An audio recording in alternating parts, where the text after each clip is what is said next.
shit, what was that? I didn't like the sound of that at all. Wait, where's Carrie?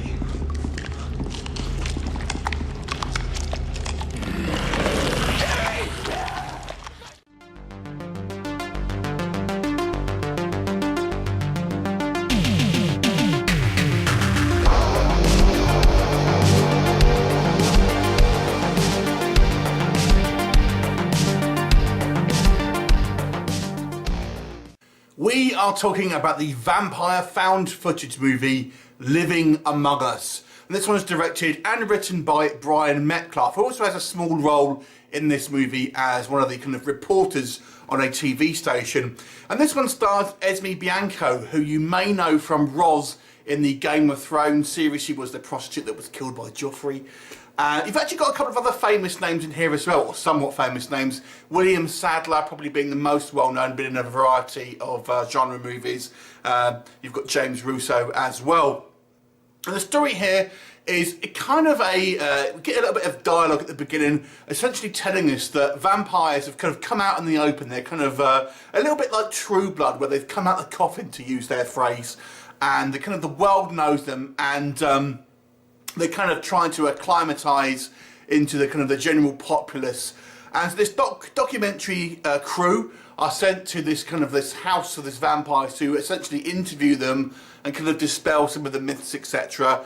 So we have a 3-person crew go to this kind of house to interview these vampires and obviously get an idea of what they're like. And whilst they're there, these vampires essentially have a kind of maybe things aren't quite kosher, and maybe they are a little bit more malicious than we are led to believe. So that's kind of your basic setup for this movie.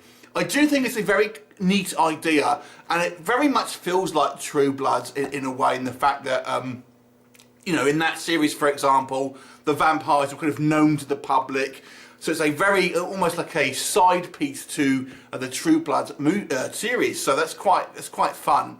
And one of the things I will say, in a found footage film, I do feel it's a mistake to have recognisable actors, because it kind of just takes you out of them. I think True Blood, found footage movies work when you can kind of like almost believe you're kind of, or semi-believe that you're watching, you know, real found footage. And when you have recognisable actors in there, I feel it takes away a little bit from the level of kind of realism, so to speak. Not that you generally think these are real found footage, but you understand what I mean.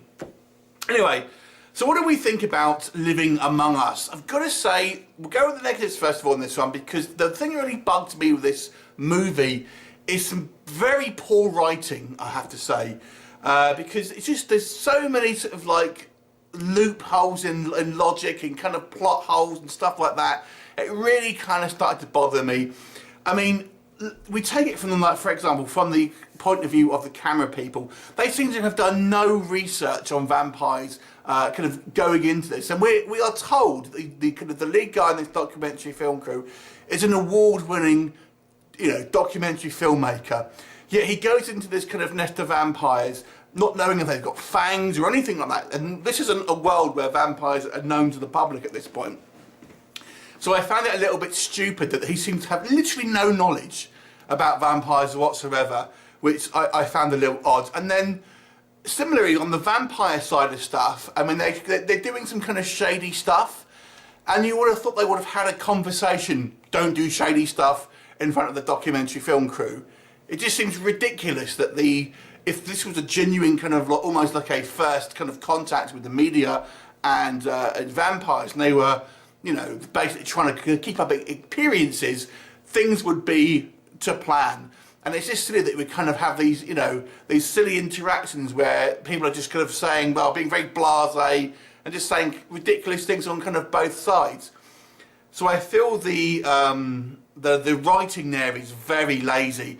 And then we have a reveal what happens to our female documentary filmmaker, who's kind of sidelined for most of this movie, and they don't catch on about what's happening. It's just very, very poor writing, I've got to say. And that is my biggest gripe with this movie. I can kind of get over the fact that, you know, this movie has recognisable actors rather than unknowns. You can kind of you know, that sensation of disbelief maybe, you know, somewhat compromised that. I can get over that, but the writing here is really what unfortunately, separates this to be very schlocky, unfortunately. Nonetheless, I did feel it was still quite a fun movie, and I really liked one of the the vampire characters, obviously based off a certain Bill Paxton vampire role, should we say. I kind of liked him. I thought he was a really fun character, I've got to say, and I did like the way they have this kind of this world building. But some of the, again, just going back to the negatives, some of the stuff that they show these documentary filmmakers, and just were they supposed to be okay with this? It's ridiculous. It really is. It does end up getting quite violent at times. There are quite a lot of kind of like bodies and kind of killing on screen, far more than I was expecting. So that was quite good. And when we do see that, you know, it's quite well done, I have to say.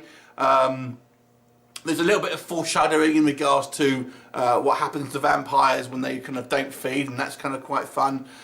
So that it is a fun film, but I feel it's just very hastily put together. Some of the dialogue, I have to say, feels like it's improvised to a certain degree. It feels like people are kind of having to kind of think about what they're saying on the spot. I don't know if that's true, but it does feel somewhat, you know, people are kind of having to think on their feet and kind of react in ways that maybe don't feel completely natural to me.